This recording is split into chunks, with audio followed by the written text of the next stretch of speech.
Привет! Сега виждаме Хераклея Синдика. Това е едно от древните градчета, където е било намерено преди няколко десетки години в района на Петрич, в сърцето Рупите.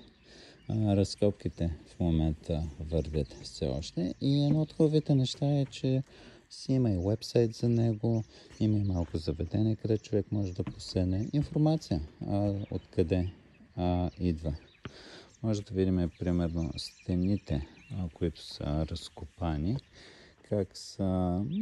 Тоест, това е било сърце, където стените са над метър широки. Във всеки случай това означава, че е било достатъчно важно. Колко хора са живели тук? Ще трябва да разбера.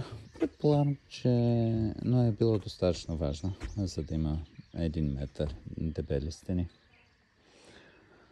Разкопките виждам, че продължават. И това е част от историята на нашата земя.